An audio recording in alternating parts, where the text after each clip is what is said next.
मैं पास्टर राजू ठाकुर महाराष्ट्र से Jehovah Nissi church of Christ के पेज से आप सभी का हार्दिक स्वागत करता हूँ। Shalom to everyone, welcome to everyone in Jesus almighty name.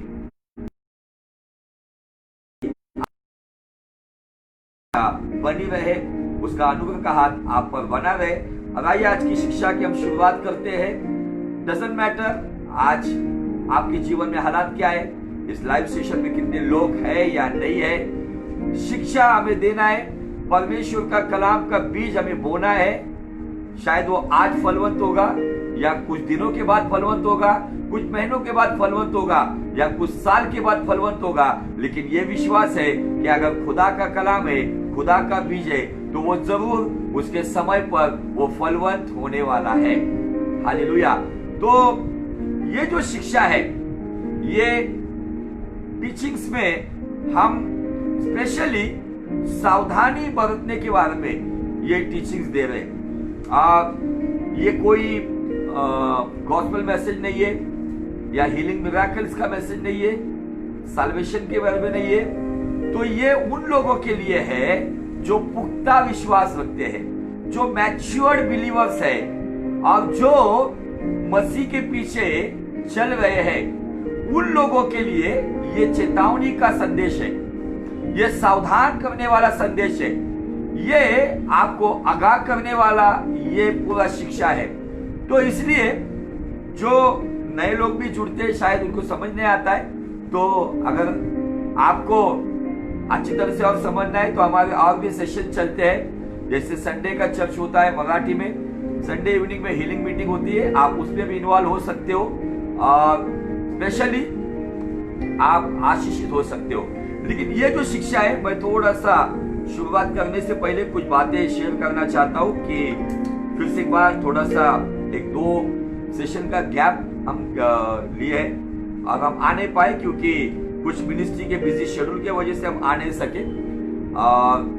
दूसरी बात कि ये जो शिक्षा हम दे रहे हैं, ये शिक्षा कोई आप अगर कोई पासवान हो, आप प्रेरित हो या अपोस्टल या कोई भविष्यवक्ता प्रॉफिट हो या कोई इवांजलिस्ट सुसमाचारक हो या शिक्षक टीचर हो, ये शिक्षा किसी व्यक्तिगत व्यक्ति के लिए पर्सनली हम कोट नहीं कर रहे। ये जो टीचिंग हम दे रहे हैं, ये झूठी शिक्षा के खिलाफ, झूठी सेवकाई के खिलाफ और झूठे सेवक और सेविका के खिलाफ, फिर वो कोई भी हो सकता है फाइवफोल्ड मिनिस्ट्री का। इन शॉर्ट अगर हमें समझना है, जो लोग पवित्र शास्त्र के अलावा मतलब नॉन बिब्लिकल बातें जो मसीहत में लेकर आते हैं, उस बातों का खंडन करने के लिए ये शिक्षा हम देते हैं। और कोई किसी व्यक्ति के साथ हमारी कोई जाति दुश्मनी नहीं है, कोई पर्सनल दुश्मनी नहीं है, सब मसीह में हमारे भाई बहन हैं। केवल जब वो व्यक्ति परमेश्वर के वचन के अनुसार बिब्लिकल बेस पे अगर शिक्षा दे रहा है, बिब्लिकल बेस पे अगर सेवकाई कर रहा है, बिब्लिकल बेस पे अगर शिक्षित लोगों को कर रहा है, तो वहां पर आपके लिए हमारा 100% सपोर्ट रहेगा। लेकिन जो कोई भी हो, शायद दुनिया की नजर में एक बड़ी भीड़ वाला सेवक हो, मिडिल हो या साधारण हो, कोई भी हो, अगर आप नॉन बिब्लिकल शिक्षा दे रहे हो, पवित्र शास्त्र के अलावा कुछ बातें आप आज मसीहत में बोल रहे हो, तो उस बातों को उखाड़ने के लिए हम इस शिक्षा के द्वारा लोगों को सतर्क करने के लिए, मसीह के विश्वास में बने रहने के लिए, लोगों को सावधानी बरतने के लिए, वो विश्वास से गुमराह ना हो, इसलिए ये उखाड़ने वाला, खंडन करने वाला और गलत शिक्षाओं को विरोध करने वाला ये शिक्षा हम देते रहेंगे। तो कुछ लोगों ने मुझे फोन करके, मैं उनको प्रभु यीशु मसीह के नाम में आशीषित करता हूँ। प्रभु आपको आशीषित करे और पवित्र आत्मा आपको सिधाई की चाल पर चले, क्योंकि कुछ लोगों ने मुझे कॉल करके ये कहा कि आपको लूसीफर की आत्मा लगी हुई है। उन्होंने मुझे कहा कि आपको लूसीफर की आत्मा लगी हुई है, आप दुष्ट आत्मा की आत्मा से आप ये शिक्षा दे रहे हैं। अगर दुष्ट आत्मा की आत्मा से अगर मैं शिक्षा दे रहा हूं तो मैं नॉन बिब्लिकल बातें करूंगा। अगर दुष्ट आत्मा की आत्मा से अगर मैं शिक्षा दे रहा हूं तो शास्त्री फरीसियों के जैसा मैं मेरी बढ़ाई या मेरी महिमा करूंगा। कुछ लोगों ने मुझे फोन करके केवल गाली देने का ही बाकी था। उनको उनके जो बात करने के टोन थे वो खुद को पास्टर कहलाते, खुद को पासवान कहलाते, खुद को प्रॉफिट कहलाते। वो लोगों ने कॉल करके राजू ठाकुर आप लूसीफर की आत्मा से चल रहे हो, आप ये गलत शिक्षा दे रहे हो। और मैंने उनको खुलेआम उनको भी चेतावनी दी या उनको भी चैलेंज किया है, मैं अगर जो भी शिक्षा नॉन बिब्लिकल दे रहा हूं, गलत रीति से दे रहा हूं, तो आप बिब्लिकल बेस पर मुझे प्रूव कर सकते हो। और अगर राजू ठाकुर लूसीफर की आत्मा से अगर सेवकाई कर रहा है तो फिर लूसीफर के राज्य में कहीं ना कहीं उनके बीच में दरार आ गई है, क्योंकि लूसीफर को नहीं निकालता है। लूसीफर को नहीं निकालता है। जैसे यीशु मसीह को कहा गया था कि ये बाल-जबूल की आत्मा से दुष्ट आत्माओं को निकालता है, तो यीशु मसीह ने जवाब दिया दुष्ट आत्मा को नहीं निकालता है। तो ये शिक्षा सुनने के बाद कुछ लोगों को मिर्ची लग रही है, कुछ लोगों को जलन हो रही है, कुछ लोगों को दर्द हो रहा है। दर्द उनको ही होगा जो नॉन बिब्लिकल सेवकाई कर रहे, मिर्ची उनको ही लगेगी जो गलत धारणा में सेवकाई कर रहे, मनुष्य संतुष्टि की सेवकाई कर रहे, पवित्र शास्त्र को छोड़कर अपनी मनगढ़ंत सिद्धांतों की सेवकाई कर रहे। निश्चय उनको ये बात गलत लगेगी, उनको ये बात मिर्ची लगने वाली लगेगी, उनको ये बात तकलीफ वाली होने वाली। लेकिन जो सच्चाई के राह पे चलते हैं, जो बाइबल की नींव पर, जो मसीह विश्वास की बुनियादी नींव पर चल रहे हैं, उनको तकलीफ नहीं होगी, उनको और आनंद होगा कि हाँ मैं सही दिशा में चल रहा हूं। क्योंकि प्रभु ने स्पष्ट कहा है, बुलाए हुए तो बहुत है लेकिन चुने हुए बहुत थोड़े हैं। और इस विषय के लिए जो हमने जो मूल वचन चुना है, मत्ती का 24:4, मत्ती का 24:11 और मत्ती का 24:24, इन तीनों वचनों में यीशु मसीह यहाँ पर हमें फरमाते हैं। पहले तो उन्होंने 24:4 में कहा है कि सावधान हो जाओ झूठे मसीहों के द्वारा, वो आ रहे और वो अपने आप को मसीह कहेंगे। 11 में उसने कहा है कि आने वाले दिनों में झूठे मसीह और झूठे भविष्यवक्ता खड़े हो जाएंगे, इसलिए सावधान हो जाओ। और 24:24 में वो कहता है कि झूठे मसीह, झूठे भविष्यवक्ता उठ खड़े हो जाएंगे और वो अद्भुत चिन्ह चमत्कार के द्वारा अन्य जाति को, नए विश्वासियों को तो भरमाएंगे, लेकिन उसके साथ साथ वहां पे दिया है चुने हुए लोगों को भी भरमाएंगे। इसका मतलब जो चुने हुए ना, वो भी उनकी इस झूठी मक्कारी की शिक्षा में फंस जाएंगे और उनको पता नहीं चलेगा कि हमने सत्य मार्गों को त्याग दिया है। और इन बातों के द्वारा हमने कुछ 8 प्रकार की शिक्षा के बारे में बताया था। उसमें पहली शिक्षा हमने बताई थी अन्य प्रकार की शिक्षा, जो 1 तीमुथी 1:3 में है। दूसरी बात हमने देखी 1 तीमुथी 6:3 में, और ही प्रकार का उपदेश जो लोग अपना उल्लू सीधा करते हैं और अपने धन दौलत को, अपने भंडार को बढ़ाते हैं। नंबर 3 इब्रानी 13:9 में विचित्र प्रकार की, नाना प्रकार की शिक्षा। ये भी मनगढ़ंत बातों के ऊपर लोगों को जज्बाती क्षेत्र में, भावुकता में बहाकर अपनी ओर खींच लेते। वहां पे बिब्लिकल बातें कोई नहीं रहते, वहां पे यीशु हीरो नहीं होता है, वहां पे सेवक, सेविका और चर्च की बातों को हीरो बनाया जाता है। चौथी बात हमने देखा 1 तीमुथी 4:1 में दुष्टात्माओं की शिक्षा, भरमाने वाली शिक्षा, ये भी एक प्रकार की शिक्षा है। फिर 5-6 में देखा व्यर्थ बातों की शिक्षा, जहां पे बाइबल का कोई सिद्धांत नहीं होता है। फिर हमने 6 में देखा कलीसियों का 2 अध्याय वचन 4 में लुभावने वाली बातों की शिक्षा, मनुष्य को खुश करने वाली शिक्षा। 7वां पॉइंट हमने देखा 2 तीमुथी 2 अध्याय वचन 16-17 में सड़े घाव की शिक्षा।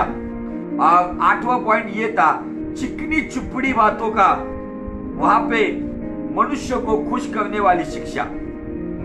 ये सब बातों के द्वारा आज मसीहत में कहीं ना कहीं मसीहत को खराब किया जा रहा है, कहीं ना कहीं मसीहत को बर्बाद किया जा रहा है, लोगों को गुमराह किया जा रहा है। मैं आपको बताना चाहता हूं कि ये सब लोग क्यों ये कर रहे हैं, क्योंकि अभी अंतिम समय आ गया है, अंतिम समय की शुरुआत हो रही है, यीशु मसीह का आना भी हो रहा है। आपको और मुझे ये सब चिन्ह इसलिए दिए गए कि यीशु मसीह जल्द आ रहा है। जो सत्य मार्ग से चलेगा, जो यीशु की शिक्षा पे चलेगा, जो यीशु के मार्ग पे चलेगा, वही यीशु जब आएगा उनको लेकर जाएगा। अन्यथा ये जो कल मुझे किसी ने फोन पर कहा कि मैं लूसीफर की आत्मा से ये शिक्षा दे रहा हूं, वो व्यक्ति का एक वीडियो चल रहा था। उस वीडियो पर मैंने कमेंट्स किया।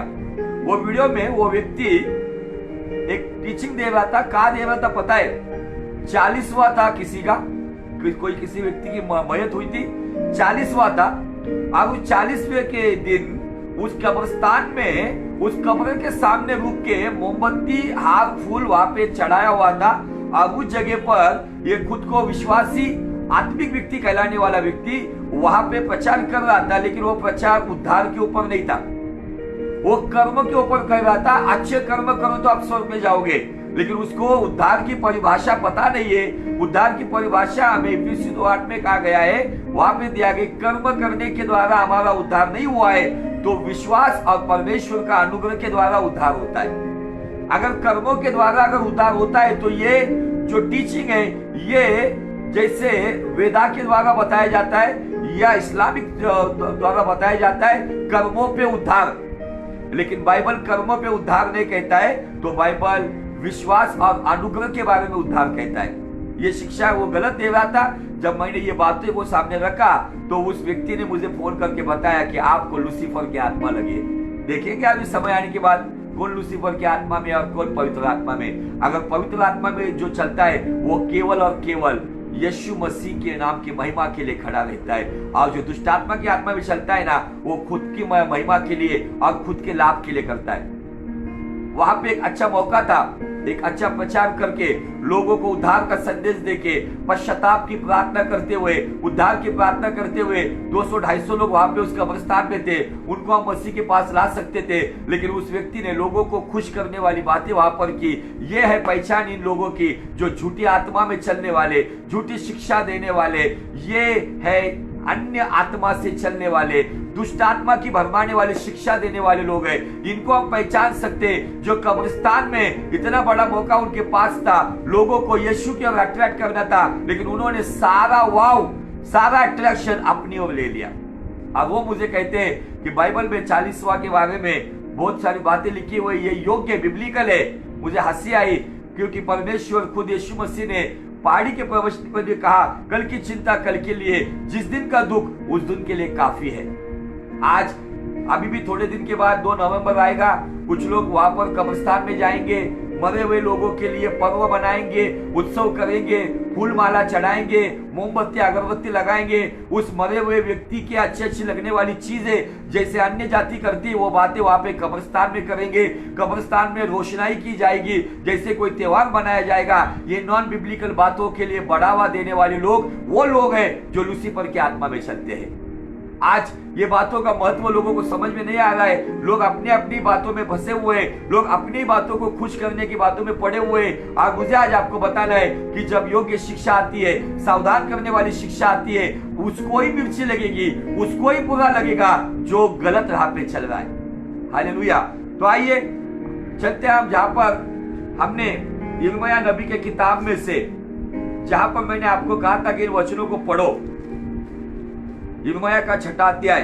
मैं फिर से वहां पर दोहराऊंगा नहीं, जो 5वें अध्याय का 30 वचन 31 वचन में हमने देखा कि भविष्यवक्ता झूठ-मूठ की भविष्यवाणी करते और याजक भी उनकी सराहना करते हैं, और इजराइल लोगों को भी वही बातें अच्छी लगती है। जैसे हमने नए नियम में देखा था, जैसे 2 तिमोथी 4वां अध्याय वचन 2 से आगे दिया है कि वो कानों की खुजली मिटाने के लिए वो उपदेशकों को बटोर लेंगे और वो सत्य से कान फेर लेंगे। ये समय आ चुका है, ये बातें हो रही है, इसका मतलब यीशु मसीह का आना भी बहुत नजदीक है।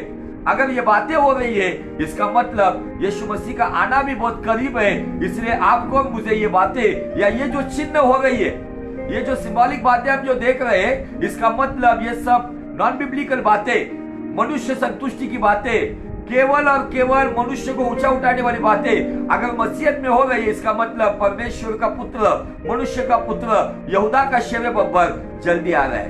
इसलिए आपको मुझे तैयार रहना है। चलेंगे हम आज पढ़ेंगे आगे यिर्मयाह का 6वां अध्याय और वचन 13 से लेके आगे।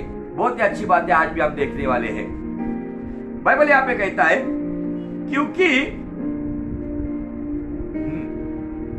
क्योंकि उनमें छोटे से लेकर बड़े तक सब के सब लालची हो जाएंगे। यिर्मयाह नबी का ग्रंथ 6 अध्याय और वचन 13, यिर्मयाह चैप्टर 6 फ्रॉम वर्स 13। यहाँ पे दिया है, क्योंकि उनमें छोटे से लेकर बड़े तक सबके सब लालची है, और क्या भविष्यवक्ता, क्या याजक, सबके सब छल से काम करते हैं। आज यहाँ पे बताया गया है, चर्च का कांग्रेगेशन हो, भविष्यवक्ता हो या पास्टर हो, सेवक हो, सेवकाई हो, बिलीवर्स हो, मेंबर्स हो, यहाँ पर उनके बारे में बताया गया, सबके सब लालची हो गए। आज लालच से हर एक मनुष्य विश्वासी में इतना तरबदर भर गया है कि उनको केवल अपने फायदे के सिवाय कुछ नहीं सोचता है। लालच और लालच, तन का लालच, मन का लालच, धन का लालच, इस लालच की वजह से मसीहत को आज वो दीमक जैसे लकड़ी को अंदर से खोखला कर देती है, वैसे मसीहत को आज लालच ने खोखला कर दिया है। इसलिए मसीह में आओ, आपको बरकत मिल जाएगी। मसीह में आओ, आपको बड़ा धन मिलेगा, आपका 1 माले का 2 माला हो जाएगा, आपको वीजा मिल जाएगा, आपको ये मिलेगा, आपको वो मिलेगा, आने वाले दिनों में ये मिलेगा, वो मिलेगा। यही बातों की भविष्यवाणियां हो रही है, यही बातों से लोगों को खुश किया जा रहा है। सारे नोटों की बातें नौटंकियों के द्वारा किया जा रहा है। जैसे मैंने पिछले हफ्ते में बताया कि आज मसीहत में किस तरीके से लोग धन कमाने के लिए लोग आज प्रचार का इस्तेमाल करते, यीशु का इस्तेमाल करते हैं, एक ही वचन की पूछ लेकर वो फंड रेजिंग के मैसेजेस देते। ये सब बातें चल रही है। आगे चलेंगे, ये देखो, मैं आपको बहुत बात बताने जा रहा हूं। वे शांति है, शांति है ऐसा कहकर मेरी प्रजा के घाव को ऊपर ऊपर ही चंगा करते हैं, परंतु शांति कुछ भी नहीं है। मैं बहुत स्लोली जा रहा हूं, आज आपको बहुत स्लोली समझना होगा। आज की डेट में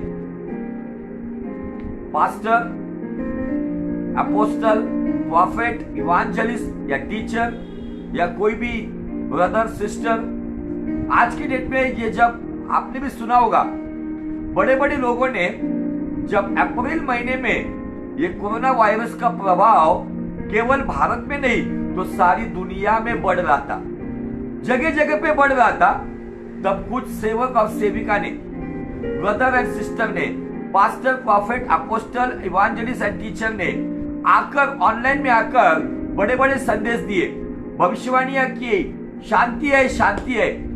पूरे इंडिया में एक ही सेवक है, साधु सेल्वराजन। उन्होंने नेगेटिव बात बताई कि आने वाले दिन बहुत गंभीर है, ये बीमारी बहुत बड़े पैमाने में फैलने जा रही है, बड़ी तादाद में लोगों की मौत होने वाली है, बहुत सारा अनर्थ होने वाला है। एक ही व्यक्ति साउथ इंडिया में बात किया, बाकी आप नॉर्थ इंडिया में, पंजाब में जाओ, कहीं पर भी जाओ, बहुत सारे लोगों ने अफ्रीकन प्रीचर्स को कॉपी किया, ऑस्ट्रेलियन या अमेरिकन प्रीचर्स को कॉपी किया, और उन्होंने कहा शांति है, शांति है। बहुत सारे प्रचारकों ने कहा, आई थिंक मेरे ख्याल से 7 को कोरोना वायरस सारी दुनिया से खत्म होगा, एक बड़ी बारिश आएगी और बारिश में सब कुछ बहकर चला जाएगा और सब कुछ खत्म हो जाएगा। ये वे गलत लोग थे, ये वे झूठे भविष्यवक्ता या झूठे मसीह या झूठे सेवक थे। इन्होंने ये जो गलत बातें बताई, इसकी वजह से लोगों के घावों को ऊपरी ऊपरी ठीक किया। लेकिन इतिहास गवाह है, आप लोग सब इसके गवाह है कि 7 अप्रैल के बाद सारी दुनिया में हाहाकार मच गया, लाखों की तादाद में मौतें हो गई, शहर के शहर खाली हो गए, हॉस्पिटल भर गए, हॉस्पिटल में जगह नहीं थी तो लोगों को मैदानों में तंबू लगाकर उनको जैसे जंबो कोविड सेंटर बनाया गया, उसके अंदर लोगों को रख दिया गया और बड़ी तादाद में लोग मर गए। लेकिन यही जो झूठे लोगों ने यिर्मयाह का 6 अध्याय और वचन 14 में उन्होंने कहा शांति है, शांति है ऐसा कहकर मेरी प्रजा के घावों को ऊपर ऊपर चंगा किया। इन्होंने अपना मकसद पूरा करने के लिए, अपना उल्लू सीधा करने के लिए, अपने फायदे के लिए लोगों के विश्वास के साथ खिलवाड़ किया, लोगों के साथ खिलवाड़ किया। एक प्रचारक, बहुत फेमस प्रचारक, इंटरनेशनल प्रचारक, अफ्रीकन प्रचारक, जिसके यहाँ पे बहुत अद्भुत चिन्ह चमत्कार होते, वो प्रचारक ने भविष्यवाणी की और उसी भविष्यवाणी को बहुत सारे इंडियन भविष्यवक्ता ने कॉपी किया। पास्टरों ने कॉपी किया, अपोस्टल ने कॉपी किया और कहा जैसा उसने भविष्यवाणी की कि 7 अप्रैल को कोरोना वायरस खत्म हो रहा है, यही बातों को लोगों ने दोहराया। और वही भविष्यवक्ता वहां पे साउथ अफ्रीका में, वहां पे एक बड़े न्यूज़पेपर में वो इंटरव्यू देके क्या कहते हैं पता है? मुझे पता नहीं ये कैसे हुआ, शायद मुझे किसी अन्य आत्मा ने चलाया होगा, इसलिए ये झूठी भविष्यवाणी आई। एक बड़ा भविष्यवक्ता क्या कहता है सुनो, एक अन्य आत्मा ने मुझे चलाया, फिर इतने दिन आपको फिर पवित्र आत्मा ने चलाया, ये कैसे आप साबित करोगे? पवित्र शास्त्र व्यवस्था 13 में और 18 में हमने देखा है, जो भविष्यवक्ता अगर भविष्यवाणी करता है और वैसे नहीं होता है तो वो झूठा है। अगर कोई कहता है वैसे होता है तो इसका मतलब नहीं है कि वो यहोवा की ओर से, शायद वो बाल जबूल की ओर से भी हो सकता है। आपको ये दोनों बातों का बैलेंस समझना होगा, आपको फलों से पहचानना होगा कि क्या ये सही है। यहाँ पे एक बात के ऊपर मैं आपको थोड़ा सा, मैं आपको इसी वचन को लेकर मैं यशायाह नबी के पास आपको लेकर जाना चाहता हूं। यहाँ पे एक बात दिया है, शांति है शांति है ऐसा कहकर मेरी प्रजा के घाव को ऊपर ही ऊपर चंगा करते हैं, परंतु शांति कुछ भी नहीं है। क्या वे कभी अपने घृणित कामों के कारण लज्जित हुए? नहीं, वे कभी लज्जित नहीं होंगे।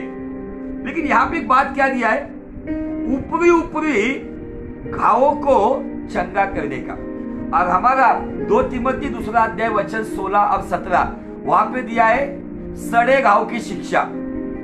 अब अभी इस वचन को मैं बहुत शांत रीति से बताने वाला हूं। आज आपको समझना होगा कि क्या मैं सच में सही सेवकाई में हूं, सही सेवक के पास या सेविका के पास हूं, क्या मुझे एक सही शिक्षा दी जा रही है? तो इस वचन को आप गौर से सुनो।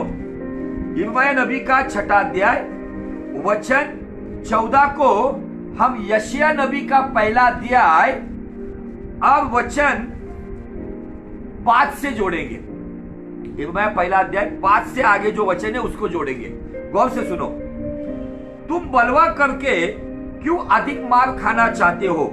इसका मतलब जो पवित्र शास्त्र के खिलाफ शिक्षा देगा या पवित्र शास्त्र के अलावा जिन बातों को जो प्रैक्टिस करते हैं उस पर चलेगा, वो बलवा करने वाला, रिबेलियन कहा जाएगा उसको, विद्रोही कहा जाएगा, या बगावत करने वाला उसको बागी कहा जाएगा।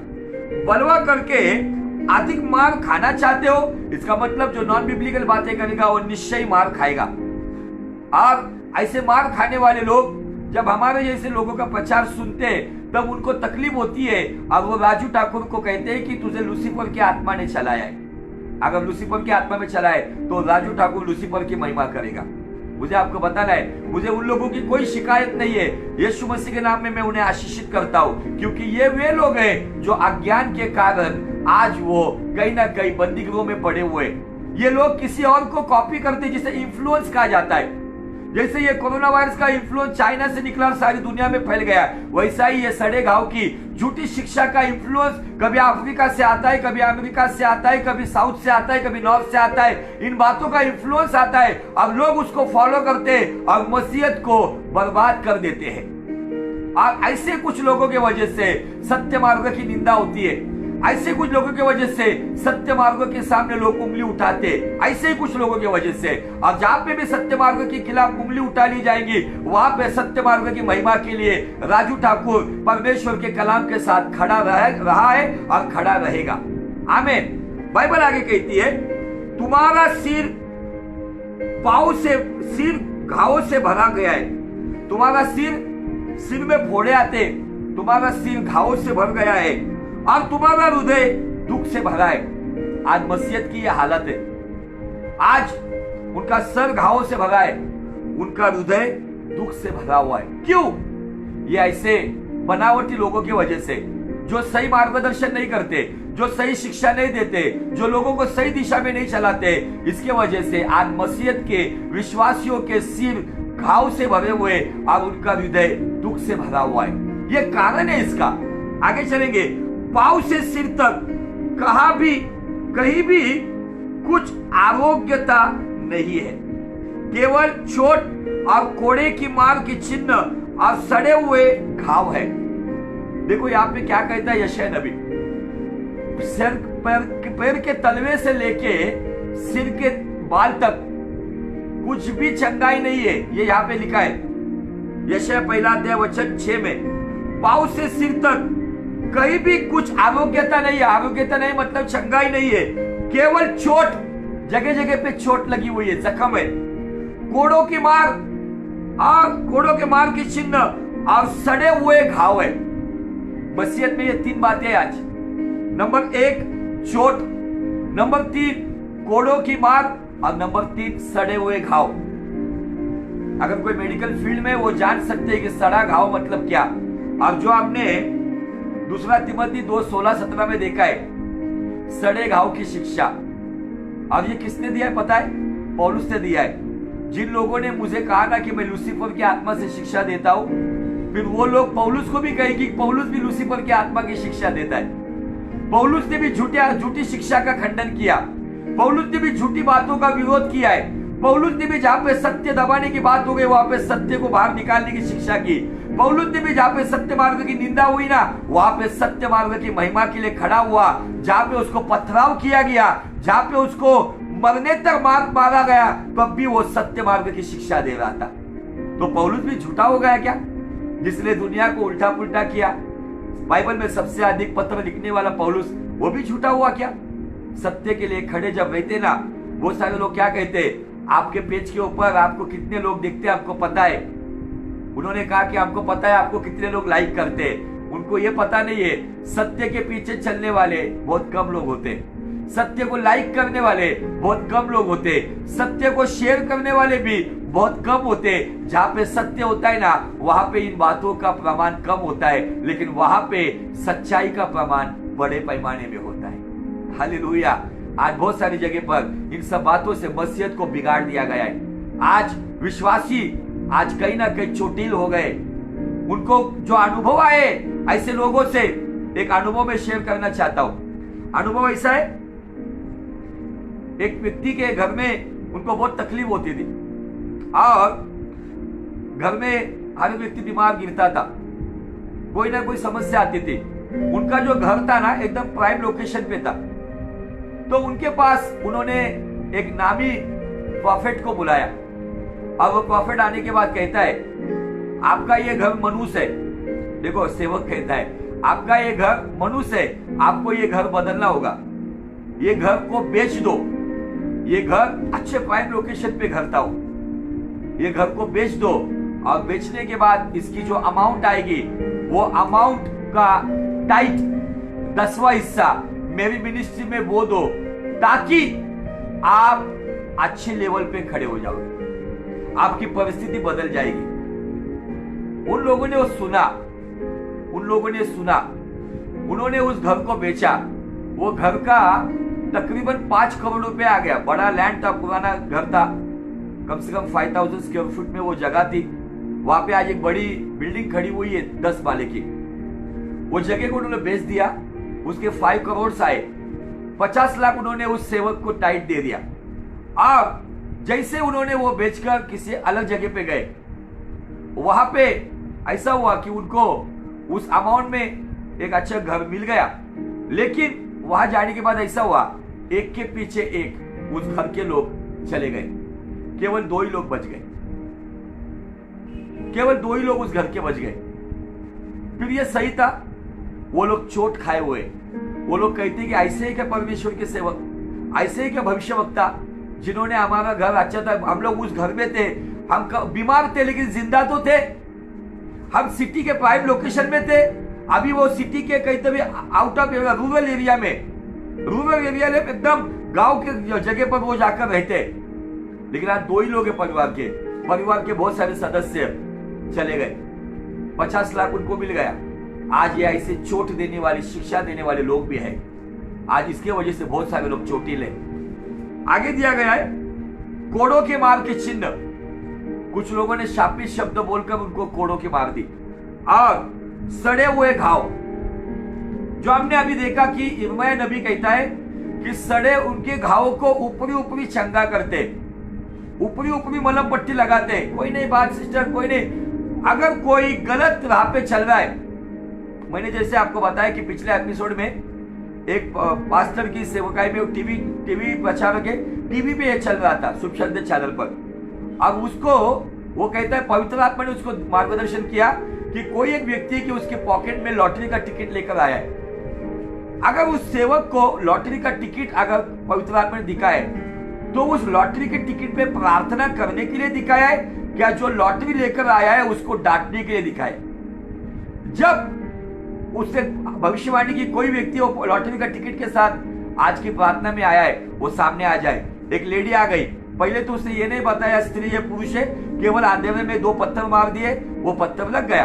एक स्त्री आ गई, उसने कहा मैं लॉटरी लेकर आई हूं। उसने कहा कि लॉटरी को निकालो, मैं दुआ करूंगा आपको लॉटरी लग जाएगी। यह है सड़े घाव की शिक्षा। यह है लोगों के सड़े घाव को ऊपरी ऊपरी उनको चंगाई देना, ऊपरी ऊपरी मलम पट्टी करना। अगर अंदर कैंसर का फोड़ा पका हुआ है, अंदर अगर पस से वो घाव से अगर वो इन्फेक्शन से अगर वो जख्म भरी हुई है तो उसको ऊपरी ऊपरी मलम पट्टी करके ठीक नहीं होने वाला है। अगर एक फोड़ा है ना तो वो दूसरे फोड़े को जन्म देगा। उस फोड़े को काटना चाहिए, या उस पस को आगे यशायाह नबी क्या कहता है देखो, सड़े हुए घाव है जो ना दबाए गए। नंबर 1, अगर सड़े घाव है, उसके अंदर पस है, गलत बातें हैं, इन्फेक्शन है, तो उसको दबाना पड़ता है। आप अगर आपके घर के व्यक्ति को किसको कहेंगे कि ये पस को निकालो, तो आपका घर का व्यक्ति आपको तकलीफ ना हो उस तरीके से उसको धीरे धीरे दबाएंगे। लेकिन अगर डॉक्टर के पास जाओगे ना आप, तो डॉक्टर कुछ भी रहम नहीं करेगा। डॉक्टर या कंपाउंडर उसको पूरी ताकत से दबा के वो पस को बाहर निकाल देगा। लेकिन आज है ना, हम जैसे लोग पूरी ताकत से अगर ये झूठी शिक्षा का पस, ये झूठी सेवकाई का पस, ये झूठे सेवकों का पस, झूठी सड़े घाव की शिक्षा का पस अगर हमारे जैसे सेवक अगर ताकत से दबाकर अगर उसको बाहर निकालते हैं ताकि ये इन्फेक्शन चला जाए, तो हम जैसे लोगों को लूसीफर की आत्मा के लोग कहा जाता है। बराबर है, तकलीफ हो रही है ना इसलिए उनको तकलीफ हो रही है, इसलिए हम जैसे सेवकों को लूसीफर की आत्मा से चलने वाले सेवक कहा जाता है।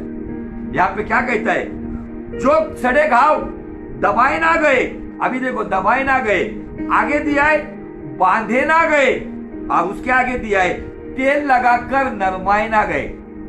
मतलब यहाँ पे घाव को ठीक करने का तरीका है। अभी ये घाव शरीर का घाव नहीं है, ये आत्मा में लगा हुआ घाव। अब ये घाव साधारण घाव नहीं है, ये घाव के अंदर इन्फेक्शन आया है, इस घाव के अंदर बदबू है, इस घाव के अंदर वो जो पस है ना पक रहा है। जैसे लावा जमीन के अंदर जैसे पकता है, जैसे उबालता है, वैसा वो घाव अंदर उबल रहा है। और जैसे वो उबलता है ना, उस क्षेत्र में उस व्यक्ति को तकलीफ होती है, उस व्यक्ति को बेचैनी होती है, वो व्यक्ति करारता है, दर्द से वो करारता है। और जब उस पस को आज के सेवकाई में क्या किया जा रहा है, आयोडेक्स लगाकर पट्टी लगा दी जाती है, मलम लगा के पट्टी लगा दी जाती है, कुछ नहीं हो जाएगा, ठीक हो जाएगा। आपको कैसा लग रहा है, अच्छा लग रहा है, आ जाओ अभी घर जाओ। लेकिन वो घाव को जब तक दबाकर वो पस जब तक बाहर आएगा नहीं, वो पस पूरी तरह से बाहर आएगा, उसको पूरा खरोच कर वो पीली पीली चमड़ी को काटा जाता है। अगर सही इन्फेक्शन को, सड़े घाव को इंग्लिश में नाम दिया है गैंग्रीन। और हमने ऑलरेडी देखा है गैंग्रीन की शिक्षा आज मसीहत में फैल रही है। लोगों को करेक्ट किया नहीं जा रहा है, लोगों को खुश किया जा रहा है, लोगों को डांट नहीं लगाई जा रही, लोगों की सराहना की जा रही है, लोगों को सही दिशा नहीं दिखानी जा रही, लोगों को अपने ऊपर निर्भर किया जा रहा है। यह है ऊपरी ऊपरी घाव करने वाली शिक्षा। मैं और आपको एक अनुभव मेरी सेवकाई का शेयर करना चाहता हूं। मेरी सेवकाई में एक व्यक्ति वर्शिप करता था मेरे चर्च में, पुणे में, जो मेरे अलग अलग ब्रांचेस में अलग अलग लोग वर्शिप करते थे। लेकिन एक ब्रांच में मैं नाम नहीं लूंगा, वहां पे वो व्यक्ति वर्शिप करता था, आराधना करता था, और इतनी आत्मा से करता था, हमको कभी पता नहीं चला ये व्यक्ति ऐसा है। लेकिन उस व्यक्ति का पाप बाहर आया, क्योंकि बाइबल कहता है कि तेरा पाप तुझे पकड़वा देगा। वो व्यक्ति 2 बीवियों का एक आदमी था। एक घर वाली थी, एक बाहर वाली थी। वो सारे सबूत मेरे हाथ में आने के बाद मैंने उस व्यक्ति को डांट लगाई। मैंने उसको वहां पे पूरी तरह से उसका विरोध किया। उसको कहा आज के बाद आप चर्च पे आ सकते हो, लेकिन लीडरशिप में कोई काम नहीं करोगे। आप आकर बैठो, वचन सुनो और चले जाओ। उस व्यक्ति को बहुत गुस्सा आया। उस व्यक्ति ने क्या किया, हमारे चर्च के निकला हुआ एक ऐसा ही एक व्यक्ति बलवा करके, बगावत करके, एक बागी सेवक था जो खुद को प्रॉफिट कहता था। उसको भी समझाया गया था, कुछ प्रॉफिट लोगों के नाम पे लगकर वो बिगड़ गया था। यह व्यक्ति अपनी पत्नी को लेकर उस चर्च पे गया। वहां पे उस सेवक को यह बात पता चली कि पास्टर राजू ठाकुर ने इनको क्यों निकाला। वहां पे उस सेवक ने उनको डांट लगाकर उनको सही दिशा देने के बजाय उनको पुलपिट दिया। कहा कि उधर से आप आराधना करते थे ना, कोई बात नहीं, यहाँ पर आराधना करो, कुछ नहीं होगा, परमेश्वर आपसे प्यार करता है। वहां पे उनको करने किया गया।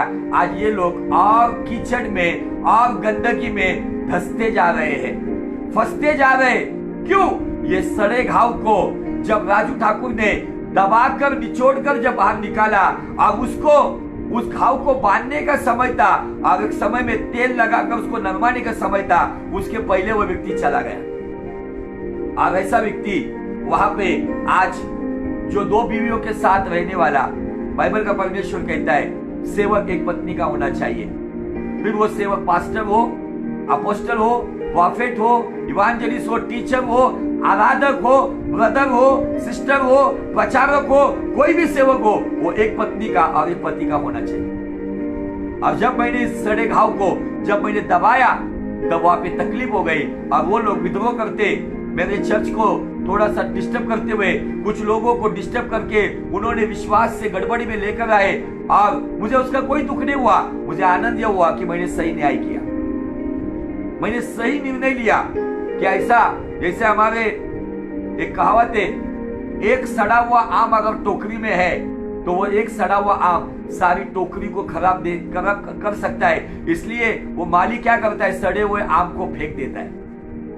आज यशायाह नबी कहता है ये सड़े घाव को ना दबाया गया है, ना बांधा गया है, ना उसको तेल लगा के नरमाया गया है। आज के मसीहत में ऐसे कुछ सेवक और सेविका है जो लोगों को करेक्शन नहीं करते, और कुछ लोग ऐसे जो करेक्शन लेना पसंद नहीं करते।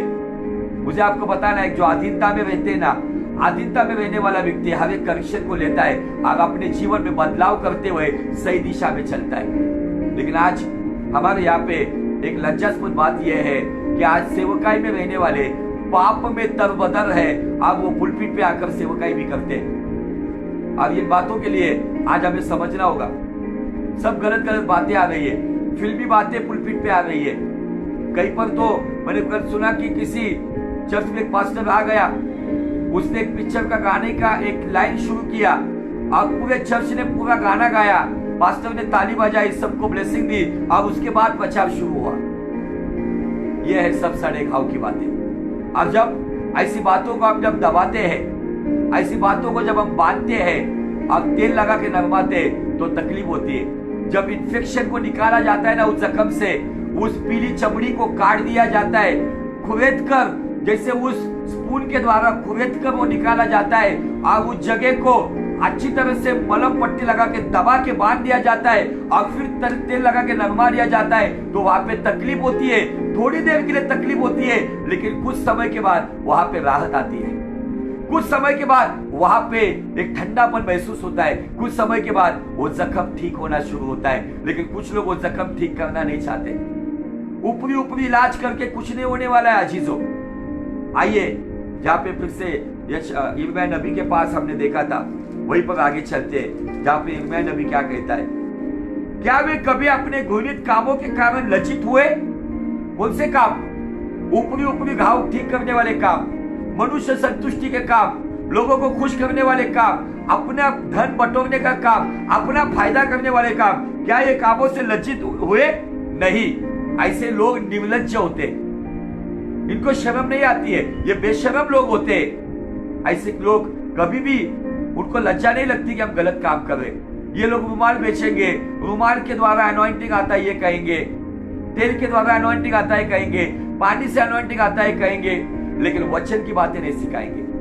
आगे बाइबल कहती है कि वे लज्जित हुए नहीं, वे कुछ भी लज्जित नहीं हुए, वे लज्जित होना जानते ही नहीं। वे वो लोग हैं, उनको बिल्कुल भी खराब नहीं लगता है कि आप गलत राह पे।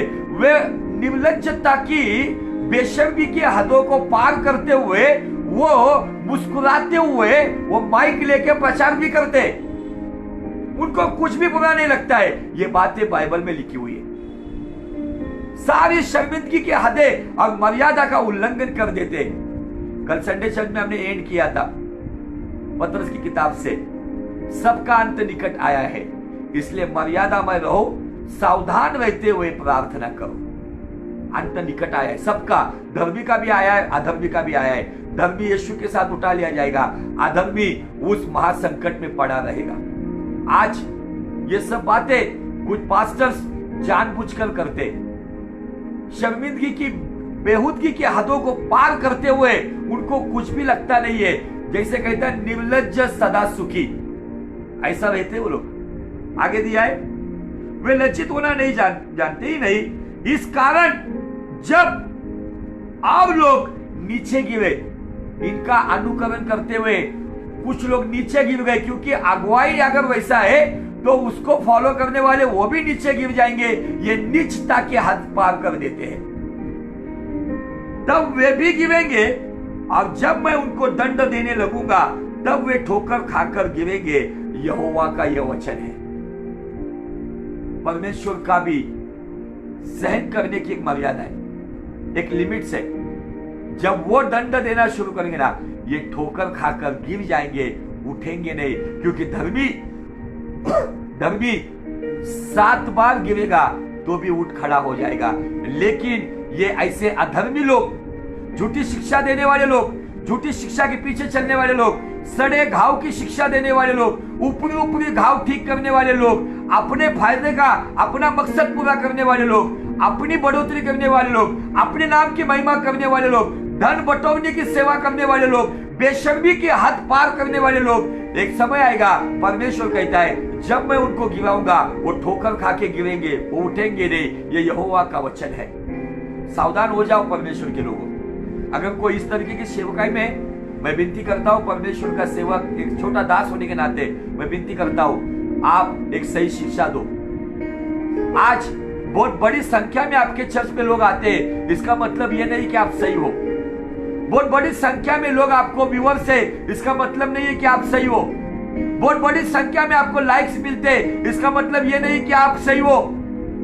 बहुत बड़े पैमाने में लोग आपको आमीन और हालेलुया का कमेंट देते हैं, इसका मतलब यह नहीं कि आप सही हो।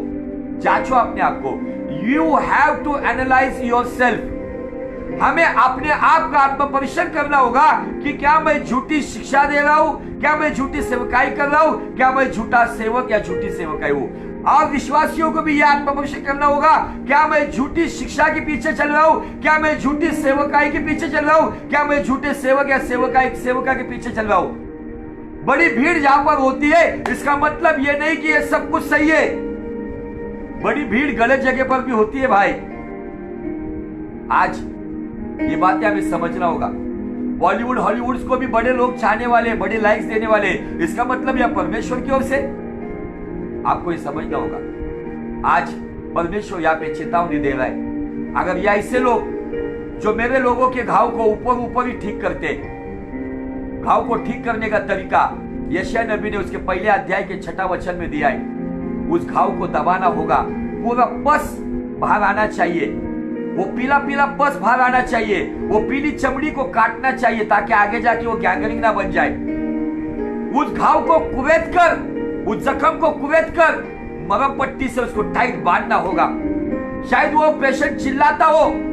जब आप देखोगे ऐसा कोई पेशेंट को, अगर कोई कंपाउंडर अगर उस घाव को, उस पस को, अगर उस इन्फेक्शन को दबाता है ना, तो वो पेशेंट चिल्लाता है। चिल्लाने दो, दर्द होता है तो होने दो, ये दर्द अभी होगा, लेकिन आगे जाके ये पैर सड़कर काटने की नौबत ना आए, ये हाथ सड़कर काटने की नौबत ना आए। तो इसलिए आज ये दर्द सहन करो ताकि आपका हाथ या आपका पैर बच जाए। आज ये सही शिक्षा आज हमें समझना होगा और उसके अनुसार चलना होगा। आज तकलीफ हो रही है ना, जिनको तकलीफ हो रही है वो राजू ठाकुर को लूसीफर की शिक्षा देने वाला कहता है। तकलीफ हो रही है मेरे भाई, कोई बात नहीं, आपने मुझे लूसीफर की शिक्षा बोला है, मैं आपको नहीं कहूंगा, मैं आपको आशीष देता हूं, क्योंकि मेरे परमेश्वर यीशु ने कहा है जो तुम्हें शाप देते ना उन्हें आशीष देना। यीशु के नाम में आपको मैं आशीष देता हूं। आज भले आप इधर लाइव नहीं है, लेकिन मुझे पता है आप ऑफलाइन में ये संदेश को देखोगे। मैं आपको आशीष देता हूँ, खुदावन आपको बहुत आशीष दे और पवित्र आत्मा आपको सही दिशा में, योग्य अगुवाई में, सही शिक्षा देकर सही रीति से भेड़ों की रखवाली करने वाला एक सही आत्मा में आपको चलाए। प्रभु आपको आशीष दे। आज हमको समझना होगा क्या मैं सही रीति से चल रहा हूँ। आज घावों को दबाने वाले, घावों को कस के बांधने वाले और तेल लगाकर नरमाने वाले सेवक नहीं दिखते। केवल घावों को ऊपर ऊपर मलम पट्टी करके उनको खुश करने वाले लोग दिखते। लेकिन जब हमारे जैसा व्यक्ति जब वहां पर उंगली रखता है तब वहां पर तकलीफ निर्माण होती है। आज इसलिए बहुत सारी फाइवफोल्ड मिनिस्ट्री में अपोस्टलिक, प्रोफेटिक, इवांजेलिस्ट, पास्टरल एंड टीचिंग, ये फाइवफोल्ड मिनिस्ट्री में आज ऊपरी ऊपरी घाव करने वाले सेवक और सेविकाएं, मीठी मीठी बातें बोलने वाले, कानों की खुजली मिटाने वाले, लोगों को खुश करने वाले, दंत कथाओं के द्वारा, मनगढ़ंत बातों के सिद्धांत के द्वारा, सभी प्रकार के अन्य शिक्षा के द्वारा, चिकनी चुपड़ी बातें कहने वाली शिक्षा के द्वारा आज लोगों को खुश किया जा रहा है। मतलब क्या? उनके सड़े घाव को ऊपरी ऊपरी मलम पट्टी किया जा रहा है। लेकिन इसके द्वारा वो लोग बचेंगे नहीं, उल्टा वो घाव, वो अंदर का पस, वो मवाद इस तरीके से बढ़ेगा, वो पैर इतना सड़ जाएगा, वो घाव ठीक होना दूर हो जाएगा। एक समय आएगा वो पैर काटने की नौबत आएगी। वो पैर काटने की नौबत आने से पहले परमेश्वर के सेवक और सेविकाओं एक सही शिक्षा दे दो, लोगों को सही राह पे चलाओ, लोगों को सही दिशा दिखाओ, उनके सड़े घाव को, उस पस को वचन की उस तलवार से पूरी तरह से खरीद कर निकाल दो। उनके घाव को मलम पट्टी के द्वारा, परमेश्वर के आत्मा के तेल के द्वारा उनके घाव को नरमाओ। केवल मीठी मीठी बातें मत करो, आशीष के पीछे चलो ये मत बताओ, ये आशीष के दाता के पीछे चलो ये उनको सिखाओ। चंगाई के पीछे मत चलो, चलने के लिए सिखाओ तो चंगाई देने वाले के पीछे चलने की शिक्षा दो। केवल ये तेल पानी बेचना, रुमाल बेचना और ये सब स्टेज पे आके ये नौटंकी करने वाली बातें, इसको बंद करो और एक सही शिक्षा देकर मेरे लोगों को, परमेश्वर के लोगों को, परमेश्वर की भेड़ को सही दिशा में चलने के लिए सही चरवाए बनकर उनके आगे चलो, ताकि परमेश्वर को आपको देखकर फख्र महसूस हो। प्रभु आपको बहुत बहुत आशीषित करे, आपका जीवन खुदावन की महिमा का कारण बने। और आज की शिक्षा अगर आपको, जो लोग मुझे देख रहे हैं, जो देखेंगे, ज्यादा से ज्यादा इसको फैलाओ, ताकि जो सड़े घाव की शिक्षा फैल रही है वो इन्फेक्शन चला जाए और लोगों के जीवन के वो चोट, वो जख्म वो ठीक हो जाए और लोग सही दिशा में यीशु मसीह के पीछे चलना शुरू कर दे। खुदावन आपको बहुत बहुत आशीषित करे और मसीह के पीछे चलने के लिए पवित्र आत्मा आपको अगुवाई करे। May God bless you, may God bless you.